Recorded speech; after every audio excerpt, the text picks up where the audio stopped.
goal of this video is to provide guidance on proper mounting of TB Wood SureFlex couplings. The SureFlex coupling consists of three key pieces: two flanges that are commonly cast iron and a polymer element that connects the two. In a unit where there's a wider distance between shaft ends, a spacer flange will be used. Spacer flange consists of the hub, bolts, and the flange. SureFlex transmits torque from one flange to the other through the polymer element. The teeth on the element engage into the tooth form of the flange. There are three types of element: solid, split, and two-piece. The split and the two-piece make it easier to install when the shaft ends are close together. Assembling a SureFlex coupling is really quite simple. We start by simply sliding the two flanges onto their respective shafts and installing a key in each one. In the manual are shown the proper torque values for the set screws depending upon unit size.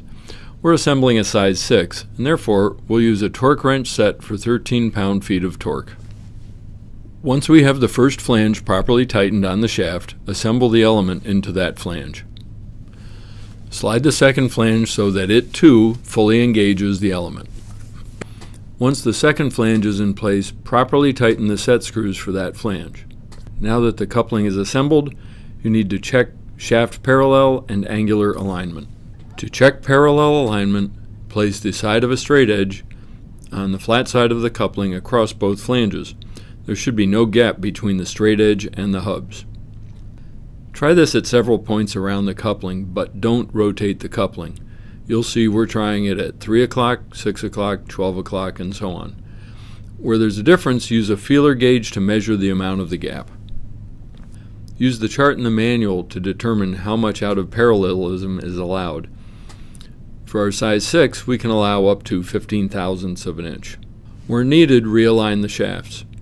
You may need to use motor shims or spacers to elevate the motor to proper height, or simply realign the shafts to achieve the parallelism required.